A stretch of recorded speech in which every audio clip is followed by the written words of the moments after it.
Dear friends, welcome back to my channel. ಇವತ್ತಿನ ಬ್ಲಾಗ್ನ ಶುರು ಮಾಡ್ತಾ ಇದ್ದೀನಿ. ಇವತ್ತಿನ ಬ್ಲಾಗ್ ಶುರು ಮಾಡೋಕ್ಕೂ ಮುಂಚೆ ನಾನು ಮೊದಲು ಯಾವ ರೀತಿ ನಾನು 2 days ಒನ್ಸ್ ಅಂದರೆ ಆಲ್ಟರ್ನೇಟ್ ಡೇಸ್ ವೀಡಿಯೋ ಯಾವ ರೀತಿ ಆಗ್ತಾಯಿದ್ನೋ ಅದೇ ರೀತಿ ನಾನು ಮಾಡ್ತಾಯಿದ್ದೀನಿ ಫ್ರೆಂಡ್ಸ್. ಯಾಕೆ ಅಂತ ನಾನು reason, so next week last ಹೊತ್ತಿಗೆ ಅಂದರೆ ವೀಕೆಂಡ್ ಅಷ್ಟೊತ್ತಿಗೆ ನಾನು ಬ್ಲಾಗ್ನ ಶೇರ್ ಮಾಡ್ತಿದ್ದೀನಿ, ಯಾಕೆ ಏನು ಅಂತ ಅಂದ್ಬಿಟ್ಟು.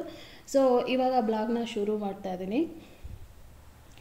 ಇದು ಸೋಮವಾರ ಸಂಜೆ ಮನೆ ಒರೆಸ್ಕೊತಾ ಇದ್ದೀನಿ. ಮಂಗಳವಾರ ಸ್ವಲ್ಪ ಹೊರಗಡೆ ಹೋಗಿ ಗ್ರಾಸರಿ ತರಬೇಕು ಅಂತ ಅಂದ್ಬಿಟ್ಟು ಸೋಮವಾರನೇ ಎಲ್ಲ ಮನೆ ಒರೆಸ್ಕೊತಾ ಇದ್ದೀನಿ. ಮಂಗಳವಾರನೇ ಎಲ್ಲ ಒರೆಸ್ಕೊಂಡು ಪೂಜೆ ಮಾಡಿ ಅಡುಗೆ ಎಲ್ಲ ಮಾಡಿ ಮತ್ತು ಗ್ರಾಸರಿ ಎಲ್ಲ ತರೋದಕ್ಕೆ ಕಷ್ಟ ಆಗುತ್ತೆ ಅಂಥೇಳಿ ಸೋಮವಾರ ಎಲ್ಲ ಮೇಲ್ಗಡೆ ಎಲ್ಲ ಒರೆಸ್ಕೊಂಡ್ರೆ ನಂಗೆ ಮಂಗಳವಾರ ಕೆಳಗಡೆ ಮಾತ್ರ ಒರೆಸ್ಕೊಂಡು ಪೂಜೆ ಮಾಡಿ ಅಡುಗೆ ಮಾಡೋಕ್ಕೆ ಈಸಿ ಆಗುತ್ತೆ ಅಂತ ಇವಾಗ ಸೋಮವಾರ ಸಂಜೆ ಇಲ್ಲಿ ಮೇಲೆಲ್ಲ ಕ್ಲೀನ್ ಮಾಡ್ತಾ ಇದ್ದೀನಿ.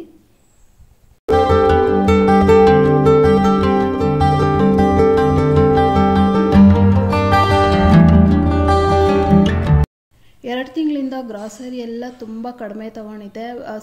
ಆ ದುಡ್ಡನ್ನ ಸೇವ್ ಮಾಡಿಕೊಂಡು ಪಾತ್ರೆ ಎಲ್ಲ ತೊಗೊಂಡಿದ್ನಲ್ಲ, ಈಗ ಗ್ರಾಸರಿ ಎಲ್ಲ ಬೇಗನೆ ಖಾಲಿ ಆಗೋಗ್ಬಿಡ್ತು. ಹಾಗಾಗಿ ಒಂದು 28ನೇ ತಾರೀಕು ಜನವರಿ 28, 29ಕ್ಕೆ ನಾನು ಗ್ರಾಸರಿನ ತೊಗೊಂಬಂದ್ಬಿಟ್ಟೆ. ಹಸ್ಬೆಂಡ್ ಕೂಡ ನಾನು ರಿಪಬ್ಲಿಕ್ ಡೇ ದಿನ ಹೋಗ್ಬರೋಣ ಅಂತ ಹೇಳಿದ್ದೆ ಗ್ರಾಸರಿಗೆ. ಆದರೆ ಎಲ್ಲ ಕಡೆ ರಶ್ ಇರುತ್ತೆ, ಅದರಲ್ಲೂ ಡಿಮಾರ್ಟ್ಗಂತೂ ಕಾಲಿಡೋದಕ್ಕೆ ಆಗಲ್ಲ. ಅದಕ್ಕೋಸ್ಕರ ಕ್ಯಾನ್ಸಲ್ ಮಾಡಿಕೊಂಡು ಸೋಮವಾರ ನಾನೇ ಹೋಗ್ಬರೋಣ ಅಂಥೇಳಿ ಮೊನ್ನೆ ಲಾಸ್ಟ್ ಸೋಮವಾರ ನಾನೇ ಹೋಗ್ಬರೋಣ ಅಂಥೇಳಿ ಡಿಸೈಡ್ ಮಾಡಿಕೊಂಡೆ. ಆದರೆ ಸಂಡೇ ಎಲ್ಲ ನಾನ್ ವೆಜ್ ಮಾಡಿ ಟಯರ್ಡ್ ಆಗಿರುತ್ತೆ, ಹಾಗಾಗಿ ಹೋಗೋಕ್ಕೆ ಮನಸ್ಸೇ ಆಗಲಿಲ್ಲ ನನಗೆ. ಸೋಮವಾರ ನಾಳೆ ಮಂಗಳವಾರ ಹೋಗ್ಬರೋಣ ಬಿಡು ಅಂಥೇಳಿ ಡಿಸೈಡ್ ಮಾಡಿಕೊಂಡೆ.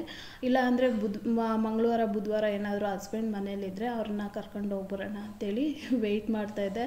ಆದರೆ ಅವರು 4 ದಿನ ಬ್ಯುಸಿ ಆಗಿಬಿಟ್ಟಿದ್ರು. ಸರಿ, ಇನ್ನು ನಾನು ಅವ್ರಿಗೆ ವೆಯ್ಟ್ ಮಾಡ್ಕೊತ ಕೂತ್ಕೊಂಡ್ರೆ ಆಗಲ್ಲ ಅಂಥೇಳಿ ಮಂಗಳವಾರ ಹೋಗ್ಬರೋಣ ಅಂಥೇಳಿ ಸೋಮವಾರ ಎಲ್ಲ ಮೇಲ್ಗಡೆ ಎಲ್ಲ ಮನೆ ಒರೆಸ್ಕೊತಾ ಇದ್ದೀನಿ. ನನಗೆ ಕೆಳಗಡೆ ಮಂಗಳವಾರ ಒರೆಸ್ಕೊಂಡು ಪೂಜೆ ಮಾಡಿಕೊಂಡು ಅಡುಗೆ ಮಾಡಿ ಗ್ರಾಸರಿ ತರೋದಕ್ಕೆ ಸರಿ ಹೋಗುತ್ತೆ ಅಂಥೇಳಿ ಇವಾಗ ಮೇಲ್ಗಡೆ ಎಲ್ಲ ಸೋಮವಾರ ಸಂಜೆ ಮನೆ ಒರೆಸ್ಕೊತಾ ಇದ್ದೀನಿ. ಈ ಟಾಪ್ನ ಹಾಕ್ದಾಗೆಲ್ಲ ನನಗೆ ಕರ್ಪೂರದ ಗೊಂಬೆ ಮೂವಿನೇ ನೆನಪಾಗುತ್ತೆ. ಅವರು ಕೂಡ ಇದೇ ಥರ ಫೇಸು, ಶ್ರುತಿ ಮ್ಯಾಮ್ ಕರ್ಪೂರದ ಗೊಂಬೆ ಮೂವಿಯಲ್ಲಿ. ನನ್ನ ಈ ಫೋಟೋ ನೋಡಿದಾಗಲೂ ಅವ್ರ ಮೂವಿ ನೆನಪಾಗುತ್ತೆ, ಮತ್ತು ಈ ಡ್ರೆಸ್ ಹಾಕಿದಾಗಲೂ ಅಷ್ಟೇ ನನಗೆ ಕರ್ಪೂರದ ಗೊಂಬೆ ಮೂವಿನೇ ನೆನಪಾಗ್ತಾ ಇರುತ್ತೆ. ಅಷ್ಟು ಇಷ್ಟ ನನಗೆ ಕರ್ಪೂರದ ಗೊಂಬೆ ಮೂವಿ ಅಂತಂದರೆ. ಅದರಲ್ಲೂ ಶ್ರುತಿ ಮ್ಯಾಮ್ ಮೂವಿ ಯಾವುದು ನಾನು ಮಿಸ್ ಮಾಡಲ್ಲ. ಇವಾಗಲೂ ಮೂವಿ ನೋಡಬೇಕಂತಂದರೆ ಅವ್ರ ಇಟ್ಸ್ ಮೂವಿನೇ ನೋಡೋದು ನಾನು. ಅಷ್ಟು ಇಷ್ಟವಾದಂಥ ಹೀರೋಯಿನ್ನು ನನಗೆ ಅವರು. ಆ ಮೂವಿಯಲ್ಲಿ ತಾಯಿ ಪಾತ್ರ ಎಷ್ಟು ಮುಖ್ಯ ಅಂತ ತೋರಿಸ್ಕೊಟ್ಟಿದ್ದಾರಲ್ವ. ಹಾಗೆ ರಿಯಲ್ ಲೈಫಲ್ಲೂ ಅಷ್ಟೇ, ತಂದೆ ಇಲ್ಲಿದ್ದರೂ ನಡೆಯುತ್ತೆ, ತಾಯಿ ಒಬ್ಳಿದ್ರೆ ತಂದೆ ಪ್ರೀತಿನೂ ಕೊಡ್ತಾಳೆ ತಾಯಿ, ಹಾಗೆ ತಾಯಿ ಪ್ರೀತಿನೂ ಕೊಡ್ತಾಳೆ ಮಕ್ಕಳಿಗೆ. ಅದರಲ್ಲೂ ಹೆಣ್ಮಕ್ಳಿರೋ ಮನೇಲಿ ತಾಯಿ ಇರಲೇಬೇಕು. ಕಷ್ಟ ಸುಖ ಎಲ್ಲದಕ್ಕೂ ಎಲ್ಲನೂ ತಾಯಿನೇ ಕೊಡ್ತಾಳೆ. ಅದೆಷ್ಟೇ ಕೆಟ್ಟ ತಾಯಿ ಆದರೂ ಕೂಡ ಮಕ್ಕಳಿಗೆ ತಾಯಿ ಅನ್ನೋಳು ಒಬ್ಳಿದ್ರೆ ಅಲ್ಲೇನೋ ಒಂದು ಕಳೆ ಇರುತ್ತೆ. ನಾವು ತವ್ರ ಮನೆಗೆ ಹೋಗಲಿಲ್ಲ ಅಂದ್ರೂ ನಮ್ಮಮ್ಮ ಇದ್ದಾರೆ ಅಂತ ಅಂದ್ಕೊಂಡು ಎಷ್ಟೋ ಖುಷಿ ಪಡೋ ಹೆಣ್ಮಕ್ಳು ಕೂಡ ಇದ್ದಾರೆ ಅಲ್ವಾ. ಇನ್ನು ಮೇಲ್ಗಡೆ ಎಲ್ಲ ಮನೆಯೆಲ್ಲ ಒರೆಸಿ ನಾನು ಕೆಳಗಡೆ ಬಂದು ಮಕ್ಕಳಿಗೆ ಸ್ನ್ಯಾಕ್ಸ್ಗೆ ಅಂಥೇಳಿ ಪ್ರತಿದಿನ ಆಯಿಲ್ ಐಟಮ್ ಕೊಡೋಕ್ಕಾಗಲ್ಲ ಅಂಥೇಳಿ, ಹಾಗೆ ಇವಾಗ ಮನೇಲೇ ಇರ್ತಾನೆ ಅವನು ಸ್ಟಡಿ ಮಾಡೋದಕ್ಕೆ ಅಂತ.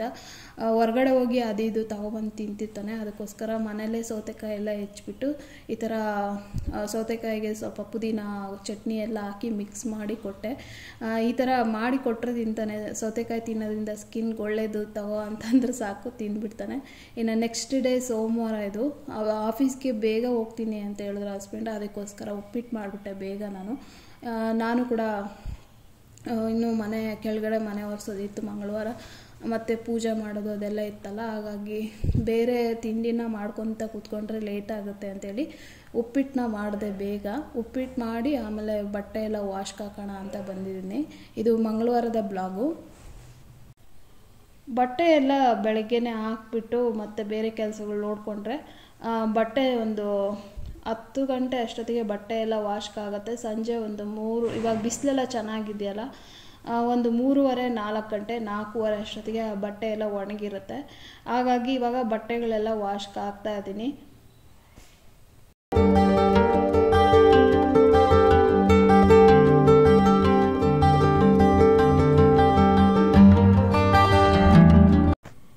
ವಾಷಿಂಗ್ ಮಿಷಿನ್ ಏನಾದರೂ ಮೇಲ್ಗಡೆ ಇಟ್ಕೊಂಡ್ವಿ ಅಂತ ಅಂದರೆ ಈ ಬಟ್ಟೆ ಹಾಕೋದಕ್ಕೆ ಒಂದು ಕೆಲಸ, ಮತ್ತು ಒಣಗಾಕೋದೊಂದು ಕೆಲಸ, ಮತ್ತು ಇನ್ನು ಕೆಳಗಡೆ ಇತ್ತು ಅಂತಂದರೆ ಅಲ್ಲಿಂದ ತರೋದು ಕಷ್ಟ ಅಲ್ವಾ. ಅದಕ್ಕೋಸ್ಕರ ಇಲ್ಲಿ ಮಾಡಿಸ್ಕೊಂಡ್ವಿ. ಆದರೆ ಸಿಕ್ಕಾಪಟ್ಟೆ ಡಸ್ಟ್ ಬರ್ತಾನೆ ಇರುತ್ತೆ. ವಾಷಿಂಗ್ ಮಿಷಿನ್ ಕ್ಲೀನ್ ಮಾಡಲೇಬೇಕು. ಆಮೇಲೆ ಮಂತ್ಲಿ ಕ್ಲೀನಿಂಗ್ ಕೂಡ ಮಾಡಬೇಕು.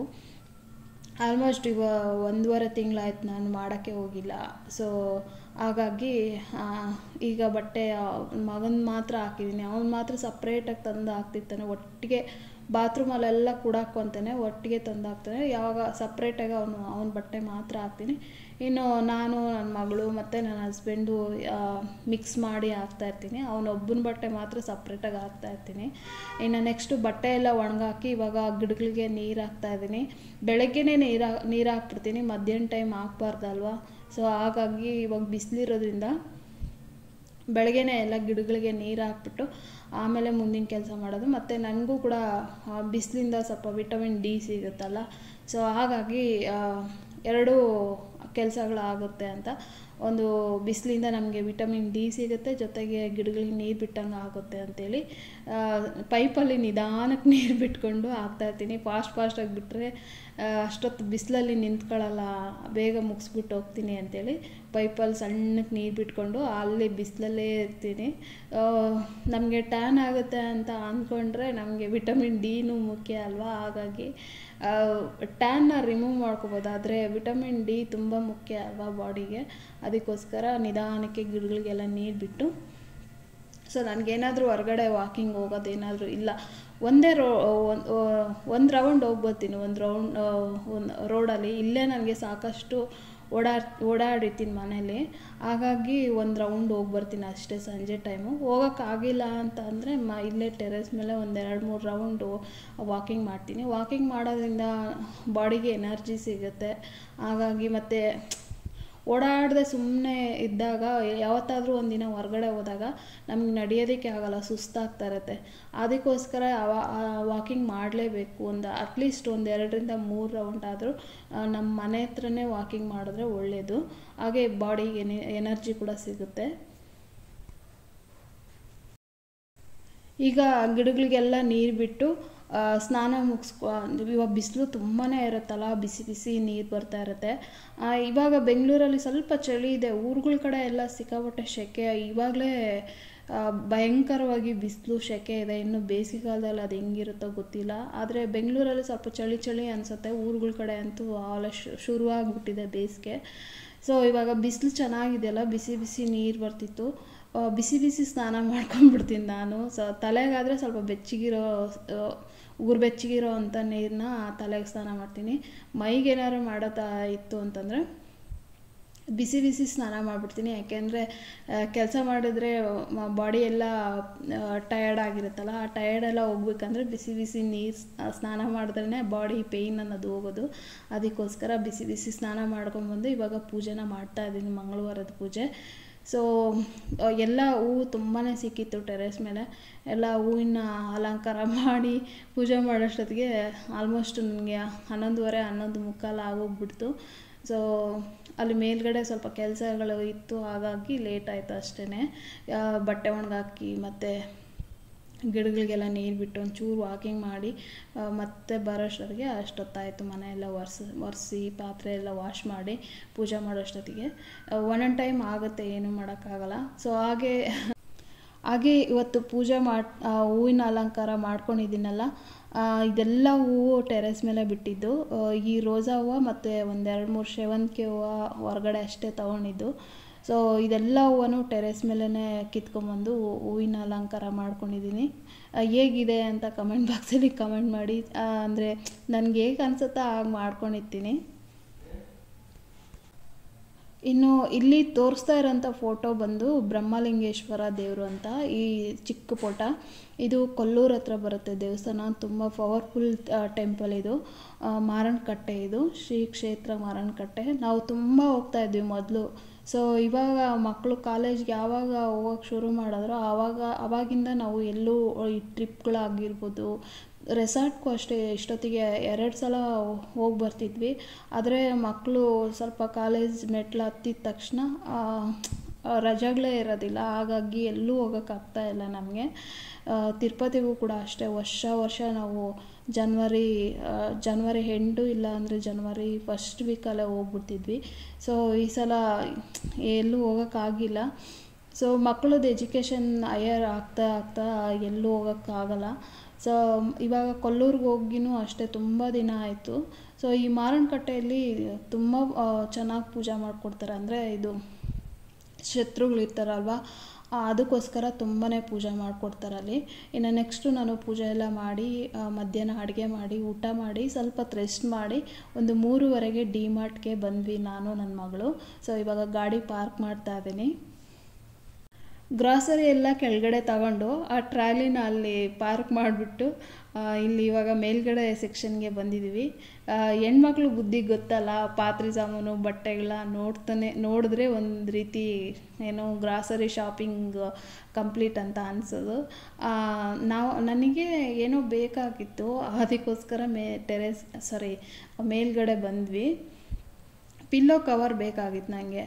ಕೆಲವೊಂದು ಪಿಲ್ಲೋ ಕವರ್ ಹರಿದೋಗಿರೋದ್ರಿಂದ ಸೊ ಪಿಲ್ಲೋ ಕವರ್ ನೋಡೋಣ ಅಂಥೇಳಿ ಮೇಲ್ಗಡೆ ಬಂದಾಗ ಕೈಗೆ ಸಿಕ್ಕಿದ್ನೆಲ್ಲ ತಗೊಳ್ಳೋದು. ಹಾಗೆ ಸೋಫಾ ಕವರೆಲ್ಲ ಹಳೇದಾಗಿದೆ ನಮ್ಮದು, ಅದಕ್ಕೆ ಸೋಫಾ ಕವರೆಲ್ಲ ನೋಡ್ತಾ ಇದೆ. ಅದು ಸೆಟ್ ಬಂದಿಲ್ಲ, ಇದು ಯಾವುದೋ ತುಂಬ ಚೆನ್ನಾಗಿದೆ ಕ್ವಾಲಿಟಿ, ಬಟ್ ಸೆಟ್ ಬಂದಿಲ್ಲ. ಅದು ಜಸ್ಟು ಕೆಳಗಡೆ ಹಾಕೋದೊಂದು ಕಲರ್ ಇರುತ್ತೆ, ಮೇಲ್ಗಡೆ ಸೋಫಾಗೆ ಹಾಕೋದೊಂದು ಕಲರ್ ಇರುತ್ತೆ, ಮತ್ತು 1 ಸೀಟರ್ ಚೇರ್ಗೆ ಬೇರೆ ಥರ ಇರುತ್ತೆ. ಸೆಟ್ ಆದರೆ ಒಂದೇ ಕಲರ್ ಬರುತ್ತಲ್ವ. ಸೊ ಒಂದೊಂದೇ ಪೀಸ್ ಇತ್ತು, ಅದಕ್ಕೋಸ್ಕರ ತಗೊಳ್ಳಿಲ್ಲ. ಇನ್ನು ನಾನು ಶಾಪಿಂಗ್ ಎಲ್ಲ ಮುಗೀತು. ಇವಾಗ ಬಿಲ್ಲಿಂಗ್ ಕೌಂಟರ್ಗೆ ಹೋಗ್ತಾ ಇದ್ದೀವಿ ಬಿಲ್ ಮಾಡಿಸೋದಕ್ಕೆ. ನಾನು ನನ್ನ ಮಗಳು ಅಷ್ಟೇ ಹೋಗಿದ್ದು, 2 ವೀಲರಲ್ಲಿ ಹೋಗಿದ್ವಿ. ಬರೋದನ್ನೆಲ್ಲ ತುಂಬಿಸ್ಕೊಂಡಿದ್ದೀನಿ. ಅದು ಹೆಂಗೆ ತೊಗೊಂಡೋಗ್ಬೇಕಂತ ನನಗೆ ಗೊತ್ತಿರಲ್ಲ, ಆದರೂ ತೊಗೊಂಡಿದ್ದೀನಿ. ಗ್ರಾಸರಿ ಎಲ್ಲ ತೊಗೊಂಬಂದು ಅಲ್ಲಿಟ್ಟು ಮತ್ತೆ ಪೂಜೆ ಮಾಡೋಕ್ಕಾಗಲಿಲ್ಲ, ಲೇಟ್ ಆಯಿತು. ಆಮೇಲೆ ಇವಾಗ ನೈಟ್ ಊಟಕ್ಕೆ ಮಧ್ಯಾಹ್ನ ಬೆಂಡೆಕಾಯಿ ಸಾರು ಮಾಡಿದ್ನಲ್ಲ, ಆಮ್ಲೆಟ್ ಮಾಡಿದೆ. ಆಮ್ಲೆಟ್ ಮಾಡಿ ಊಟ ಮಾಡಿ ಮಲ್ಕೊಂಡ್ವಿ. ಪಾತ್ರೆ ತೊಳೆಯೋಕ್ಕೆ ನನ್ನ ಕೈಲಿ ಆಗಲೇ ಇಲ್ಲ, ಸಿಕ್ಕಾಬಟ್ಟೆ ನಿಂತು ಕಾಲೆಲ್ಲ ಪೇಯ್ನ್ ಬರ್ತಿತ್ತು. ಅದಕ್ಕೋಸ್ಕರ ಪಾತ್ರೆ ತೊಳೆಯೋದು ಬಿಟ್ಬಿಟ್ಟೆ. ಒಂದೊಂದು ಟೈಮ್ ಬಿಟ್ಟರೆ ಏನೂ ಆಗಲ್ಲ, ಪ್ರತಿದಿನ ಹಾಗೆ ಬಿಡಬಾರ್ದು. ಪಾತ್ರೆಗಳು ಕಾಕ್ರೋಚ್ ಬರೋ ಸಾಧ್ಯತೆ ಇರುತ್ತೆ. ಏನಾದ್ರು ಸುಸ್ತಾಗಿತ್ತು ಅಂತಂದರೆ ಬಿಟ್ಬಿಡ್ತೀನಿ. ನೈಟು ಸಿಕ್ಕಾಬಟ್ಟೆ ಕಾಲುಗಳು ನೋಯ್ತಾ ಇದ್ವು, ಅದಕ್ಕೋಸ್ಕರ ಬೆಳಗ್ಗೆ ಎದ್ದು ಪಾತ್ರೆನ ತೊಳಿತಾ ಇದ್ದೀನಿ. ಇದು ಬುಧವಾರದ ಬ್ಲಾಗು. ಪಾತ್ರೆ ಎಲ್ಲ ವಾಶ್ ಮಾಡಿ ಆಮೇಲೆ ಬ್ರೇಕ್ಫಾಸ್ಟ್ ಎಲ್ಲ ಮುಗಿಸಿ ಮತ್ತು ಗ್ರಾಸರಿ ಎಲ್ಲ ತಂದಿರ್ತೀವಲ್ಲ, ನಾವು ಮನೆಗೆ ಬರೋಷ್ಟೊತ್ತಿಗೆ ಮಂಗಳವಾರ 6:30 ಆಗಿತ್ತು. ಆವಾಗ ತೆಗ್ದಿಡೋಕ್ಕೆ ಹೋಗಲಿಲ್ಲ ನಾನು. ಸೊ ಬೆಳಗ್ಗೆ ತೆಗೆದಿಟ್ಕೊಂಡ್ರೆ ಆಯಿತು ಅಂತ ಅಂದ್ಬಿಟ್ಟು. ಸೊ ಈಗ ಬೆಳಗ್ಗೆ ಎದ್ದ ತಕ್ಷಣ ಫಸ್ಟ್ ಮನೆ ಕಸಗಳೆಲ್ಲ ಗುಡಿಸ್ಬಿಟ್ಟು, ಬುಧವಾರ ಏನು ಮನೆ ಒರೆಸೋಕ್ಕೆ ಹೋಗಲ್ಲ ನಾನು, ಕಸ ಎಲ್ಲ ಗುಡಿಸಿ ಬಾಗಿಲೆಲ್ಲ ತೊಳೆದು ಪಾತ್ರೆ ಎಲ್ಲ ವಾಶ್ ಮಾಡಿಕೊಂಡು ಆಮೇಲೆ ಬ್ರೇಕ್ಫಾಸ್ಟ್ ಮಾಡಿದೆ. ಇಲ್ಲಿ ನನ್ನ ಮಗ ಟ್ಯಾಪ್ನೆಲ್ಲ ಮುರಿದಾಕ್ಬಿಟ್ಟಿದ್ದಾನೆ. ಸೊ ಪ್ಲಂಬರ್ಗೆ ಫೋನ್ ಮಾಡಿದ್ರೆ ಫೋನೇ ತೆಗಿತಿಲ್ಲ, ಎಲ್ಲಿ ಬ್ಯುಸಿ ಆಗಿದ್ದಾರೆ ಏನೋ ಗೊತ್ತಿಲ್ಲ. ಸೊ ಅದಕ್ಕೆ ದಾರ ಬೇರೆ ಕಟ್ಬಿಟ್ಟಿದ್ದಾರೆ ನಮ್ಮ ಯಜಮಾನ್ರು. ಟ್ಯಾಪು ಕಟ್ಟಾಗಿದೆ ಅದು. ಸೊ ಅದನ್ನು ಹಾಕ್ಸ್ಬೇಕು, ಬಟ್ ಅವರು ಪ್ಲಂಬರ್ ಬರ್ತಾನೆ ಇಲ್ಲ. ಇನ್ನು ಇವಾಗ ಗ್ರಾಸರಿ ಎಲ್ಲ ತೆಗ್ದಿಟ್ಕೊತಾ ಇದ್ದೀನಿ. ಗ್ರಾಸರಿಗಳು ತಂದುಬಿಡ್ತೀವಿ, ಆದರೆ ಜೋಡಿಸೋದು ಒಂದು ಕೆಲಸ ಅಲ್ವಾ. ಆವಾಗ ಬಾಕ್ಸ್ಗಳಿಗೆ ಹಾಕ್ಕೊಳ್ಳೋದು, ಇವನ್ನೆಲ್ಲ ಎಲ್ಲೆಲ್ಲಿಗೆ ಎತ್ತಿಟ್ಕೊಳ್ಳೋದು ಅದೊಂದು ಕೆಲಸ. ತರೋದೊಂದು ಕೆಲಸ ಆದರೆ ಜೋಡಿಸ್ಕೊಳ್ಳೋದೊಂದು ಕೆಲಸ.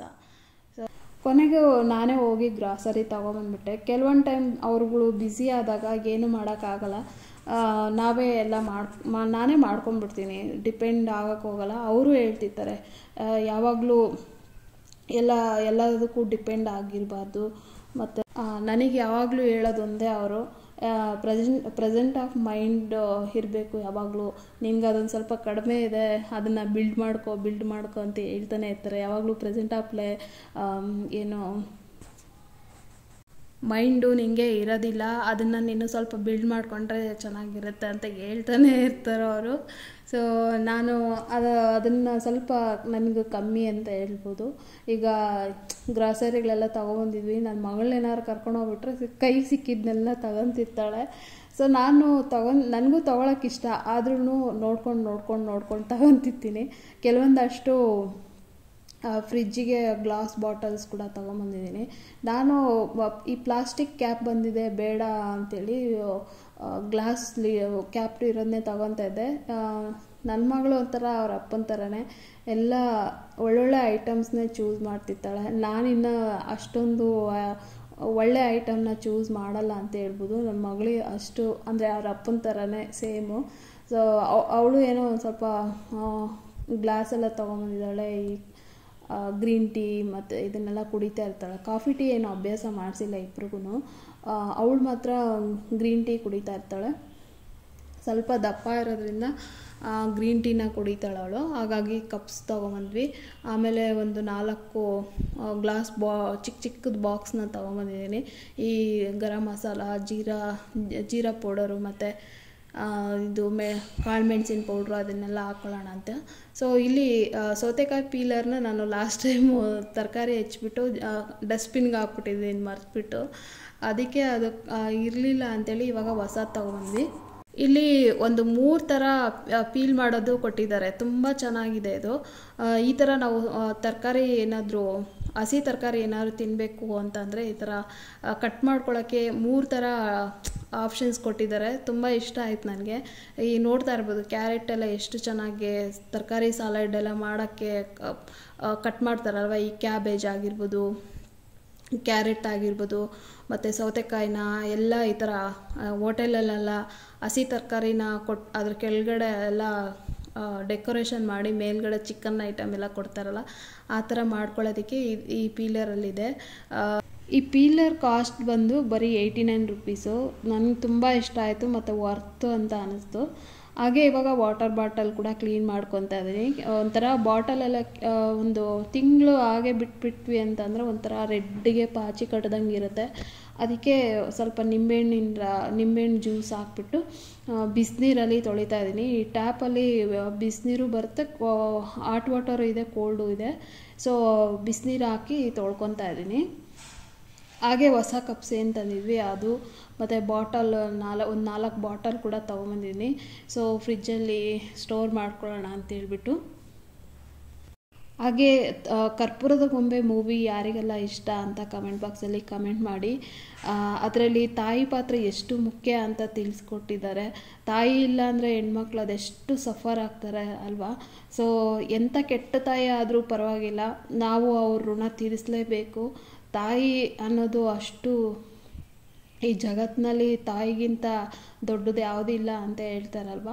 ಹಾಗೆ ಆ ತಾಯಿ ಇದ್ರೇ ತವರು ಅಂತ ಹೇಳ್ಬೋದು. ದಿನ ಹೋಗಲಿಲ್ಲ ಅಂತಂದರೂ ಅಟ್ಲೀಸ್ಟ್ ವರ್ಷಕ್ಕೊಂದ್ಸಲನಾದರೂ ಅಮ್ಮ ಇದ್ದರೆ ಹೋಗೋ ಕಳೆನೇ ಬೇರೆ. ಆದರೆ ತಾಯಿ ಮನೆಗೆ ಹೋಗೋದು ಕಳೆನೇ ಬೇರೆ.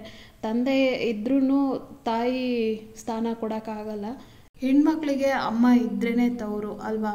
ಸೊ ಇವತ್ತಿನ ಬ್ಲಾಗ್ ಇದಾಗಿತ್ತು ಫ್ರೆಂಡ್ಸ್. ಇವತ್ತಿನ ಬ್ಲಾಗ್ ಇಷ್ಟ ಆಗಿದ್ರೆ like, share, comment and subscribe to my channel. Thank you for watching my video. Next ವಿಡಿಯೋದಲ್ಲಿ ಸಿಗೋಣ. ಅಲ್ವರೆಗೂ ಬಾಯ್.